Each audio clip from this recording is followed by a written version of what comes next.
Well, hey everybody, welcome to Practical Church Planting, where in 15 minutes or less, we'll give you practical tips, advice, and encouragement to help you plant and grow healthy churches.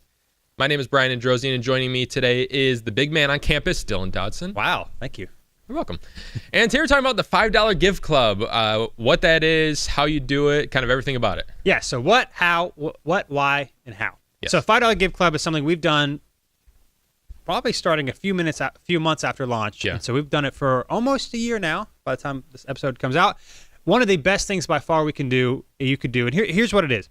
It's a monthly outreach idea. When we started New City Church, I wanted to do something once a month as our church, whether it's we're donating items or whatever, but being the church, especially if people are coming together, make it really easy. Yeah. The problem is when you want to donate an item to like an organization, and let's say you want to switch it up every month, people just aren't going to remember what they're supposed to bring, what Sunday they're supposed to bring it. So it's really confusing of like, how could we actually do this in a really easy way? Because we have all these people, regardless of your size, what do we do? Yeah. Then I found this church in Tennessee that did something called the $1 Give Club, where basically I think they took $1 from everyone that gave that month. And it's a large church, so it ended up being $5,000, a couple $1,000, something like that. And each month they would bring someone in, whether it's a person, a family, or a nonprofit or a ministry in their area, interview them, and then surprise them at the end with the financial contribution. And their videos are amazing. It was so awesome. I was like, that is incredible. I would love to do that in New City. The problem is, as a new church, if everyone gives $1, it's not going to do that much. 50 Right. bucks, 100 bucks, 25 bucks, whatever size you are, not that much. So I was like, what if we do something called the $5 Give Club? And that's how it was born. Yep. So $5 Give Club is basically, and we'll talk about why we do it and how we do it in a second. We invite people to give an additional $5 once a month that goes to a nonprofit or a family in need. So it doesn't go to New City Church at all.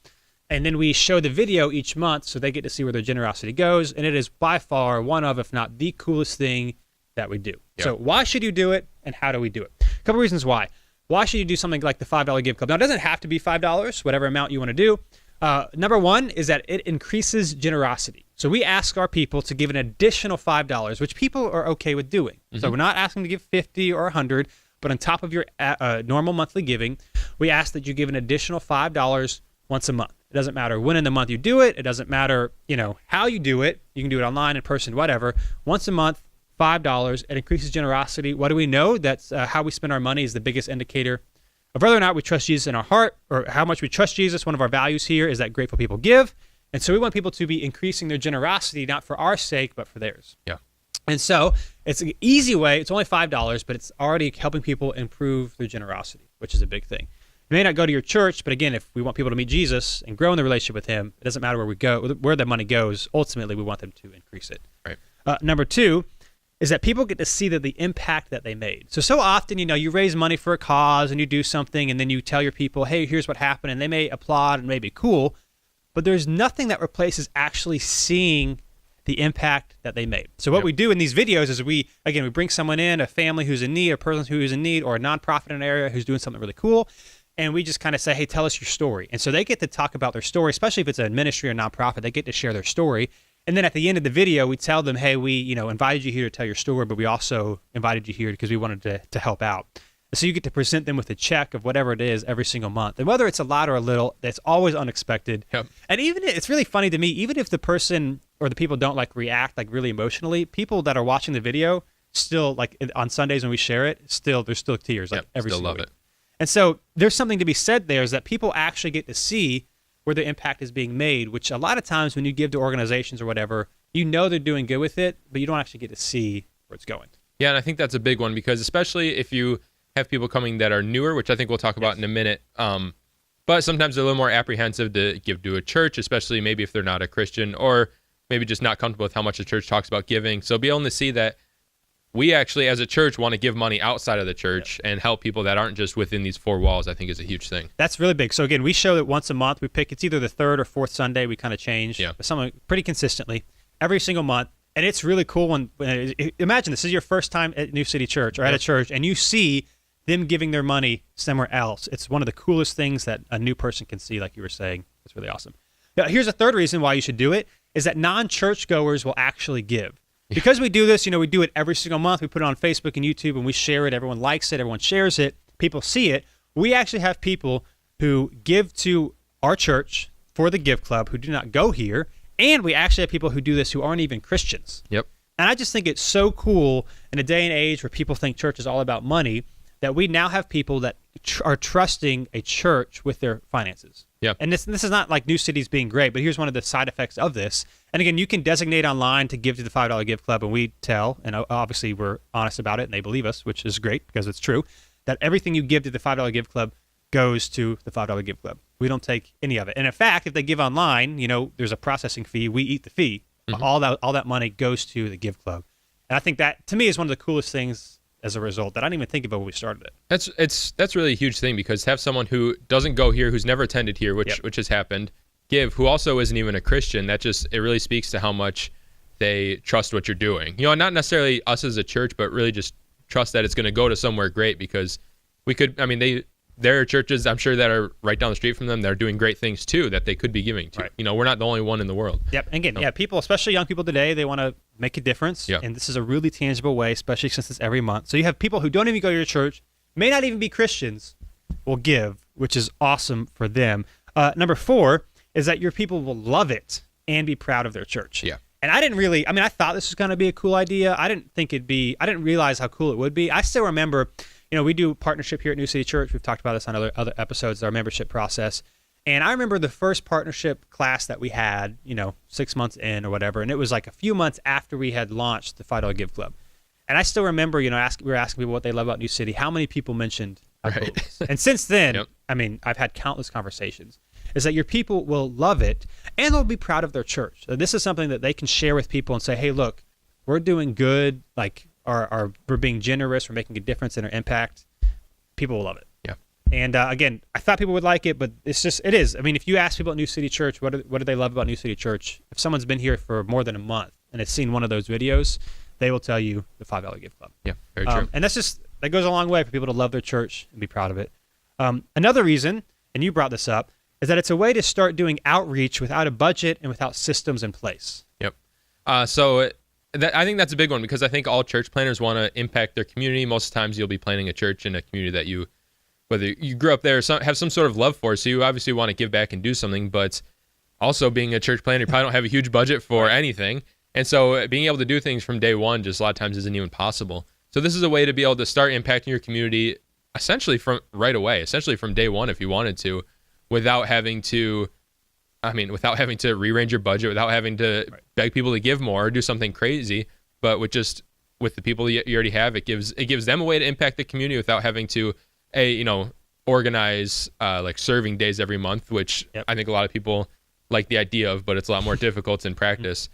So without having to do that and without having to increase your budget, but being able to impact the community. Right. Again, you don't have a budget for it, so you're asking people to give $5, which everyone will do.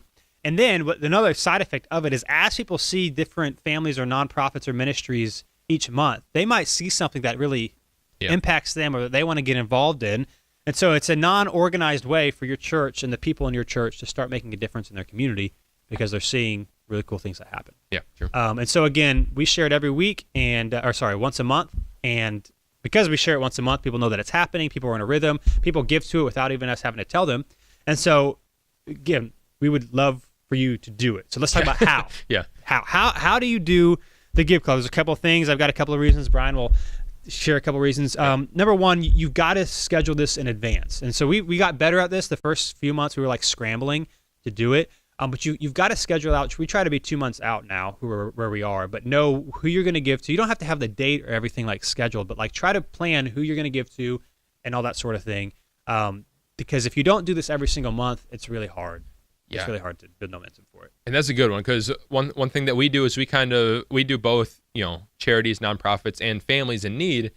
And so, honestly, when you're giving to a charity or nonprofit, it's pretty easy to schedule, because they want to tell their story to anybody, even though they don't know they're getting money. When it comes to giving to a family, we've done both families in the church and outside of the church. It gets a little more complicated, because you're asking them to tell their story and they don't really know why. Mm-hmm. So sometimes, we've done with like people or families that are struggling, and to be able to get them to tell their story for a church, especially sometimes for a church they don't go to, is sometimes kind of a difficult conversation. So yes, having this planned out is a huge thing, because some of those might fall through, or some of them might take longer to coordinate than you're thinking that they will. And again, we never tell anybody that we're giving them money. Right. Part of what makes it so special and unique. And so you got to have creative ways to be like, hey, we want to hear your story here, how we can help you as a church, or how we can be praying for you, or if it's a nonprofit, we'd love to we heard about you through however heard about you. We'd love to just share a little bit more of your story. Yeah. And so when they come in, they share their story, and then they make the check or whatever you do for them, whether you buy things for them or give them a check. It makes a big deal. So you want to have creative ways and then you also let them know, especially if they're families, that this is going to be shown. Yeah. And true. I would say, if they're not comfortable, like we had a family we were going to do, didn't work out. If they're not comfortable with this sharing it online, I wouldn't go through all the work. So you want to share it on Sunday, but you also want to share it online. And so you got to make sure, next month we're doing one who has someone has a sensitive story, and he has an amazing story, but some of those things can't be shared online. Right. And so we got to make sure we only ask the questions that can be shared. And so. And real quick, you mentioned something that I think we forgot to mention. That's a good point. Is some people and some of these organizations need things either more than or just as much as money. And so if you're a smaller church and you may not, even with doing $5 from people, may not be bringing in a ton of money. That's a great way to do more with the money than giving someone $100 or $150 check versus going and buying them a bunch of stuff they need. It looks a lot better in the video. I'll be frank, that is important, but also it makes it. It's more of an impact to them than just to get a $100 check. Absolutely. Either way. So again, schedule in advance. You got to do it every month. What if you're saying, well, what if we do it every other month and we're consistent every other month? It's just hard to build momentum if people don't know. I mean, even doing it every month, it's taken us some time for people to be in the mindset, I'm going to give every month. I already know it's going to happen. Yep. Also, how can you find more people? You can ask people in your church for recipients, someone that they know, maybe you have someone who's hurting, or friends, that are starting nonprofits. Like, you can ask around to find out what they're doing. And then again, in terms of like what this looks like, we've gotten better as the time goes on, but you've got to keep the videos between 5 or 7 minutes. We recommend. Our first one was 10 minutes, and it was okay, but people just lose interest after a while. And so what we've started to do is we've started to send our questions to the interviewees beforehand, especially if it's a nonprofit, it's easier. We're just going to be like, look, ultimately this is going to be 5 to 7 minutes, so you can tell us 30 minutes of stuff, or you can tell us what's really important, but if you tell us 30 minutes, we're going to have to choose what we're going to be cutting. And so try to think of the questions beforehand. Don't ask very many, because it's really easy once the interview starts to like ask a bunch of questions and then the person has to edit it. It's really hard. Yeah. And so try to be prepared as you can. You'll get better as you do it. But yeah, try to keep it short so that people are engaged. And one thing I wanted to add, just in kind of the how aspect, is, like you said, obviously these need to be done in video. Not that anyone would do this kind of thing in person, but if you're thinking, this is kind of a simple way, and we're kind of thinking about what to call this episode, because this is a simple way, but it's not necessarily an easy way. Right. It's a simple way for people to give. However, this does take kind of a lot of legwork for the leadership, for the church itself, because there's filming, there's editing that's got to be done. So I wanted to just add a little bit of a caveat. I think some people, if they see that like, hey, this needs to be a high quality thing, then like I'll kind of put it on the back burner until if I don't have those resources yet. And what I would encourage, and I think you'd agree, is to just start it with what you have. Yep. It's better for it to be not the greatest quality or not, the coolest graphics or something like that, but to start increasing people's generosity right away and start increasing your outreach right away. Yep. And you can build it up as you go along. You can always change things, but I would say regardless, as long as you got a video camera, you can start it today. Yep. And if you want to see examples, you can go to our website, newcityrdu.com/giveclub. We have all of our videos there. And like you were saying, you don't have to, like the church that in Tennessee that I got this idea from, I mean, their videos are amazing. Right, yeah. High production value. They're giving a lot of money away, so that's important. You don't have to have all of these angles. You don't have to have all this stuff. People just want to see stories, and they want to see the impact that they're making. So if you just set up one camera, it's a straight-on shot. Yes, not the most beautiful thing in the world, but at the end of the day, it's the story that matters, not the shot. Yeah. And just to give you some practicality, we're averaging, I think, in the 300s-ish about a month, which is a lot more than $5 a person. Now, our thing now is we're getting better at it in terms of like making sure if everyone actually gives $5, because a lot of people give more, but if everyone at least gives $5, we can give more. And so it's okay if it's not a lot of money. And so, we just, again, newcityrdu.com, you can /giveclub, you can see how we do it. But yeah, whatever the amount is, I would just start, and your people will love it. And one other thing I wanted to add real quick, this episode might go over 15 minutes, sorry, is that one thing that we also do is for every Connect card we get, we as a church donate $5 to the Give Club on their behalf. So that's something that we can announce. It helps your whatever it's called, Connect card numbers go up, and it's just a way for the church to see that, hey, the church itself is actually willing to put some skin in the game as well. So every week we announce that the Connect card is $5, and then the week of, we'll end with this, the week of that we show it, we tell people it's coming up, we show the video somewhere in the service, and then Right before the video, we explain briefly what it is, show the video, and then after the service, we just kind of make a big ask for it. We put our envelopes, we put $5 Give Club envelopes in the back of the seats and say, you can give that today, but we just kind of make a big push for it, make a big push for Connect cards on that Sunday, and that's how we get people to give. So practically, how does this work? We have $5 Give Club envelopes on Sunday so that we actually know that whatever they put in the envelope and then the giving box is actually for the Give Club. And then on our online giving, there's a drop-down option that says $5 Give Club that people can click on, and that's how we differentiate. So you got to be clear. You can't just add this onto your normal giving, or we won't know that it's going to this, either an envelope or in the drop-down menu. True. And a way we used to do it, which isn't as good, but if you can't add an extra drop-down or whatever in your online giving, is we used to say just any $5 or $10 donation is automatically assumed for that. So some people, if they just happen to give $5 a month, and that's where they're giving now. But if so, that way you can't add $5 to your normal giving in the same deposit, because then we won't be able to tell. But any sole donation of $5 or $10, we just assumed went to the Give Club and put it there by ourselves. Yep, online, not in person. Always use the envelopes. Right. And so, hey, this is one of the best things we do. If you have questions, feel free to reach out to us. We'd love to help you with it. And your people will love it. You will love it. And you'll just have a long list of stories of how your impact and generosity made a difference. So, hey, thanks for listening. If you have questions that you want us to answer in future episodes, you can go to practicalplanting.com/questions. Until next time, we'll see you on Practical Church Planting.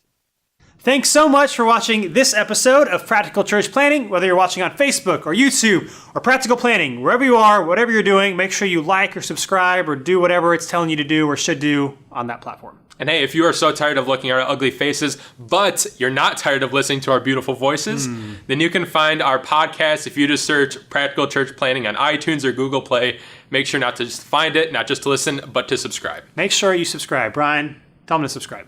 Subscribe. See you next time.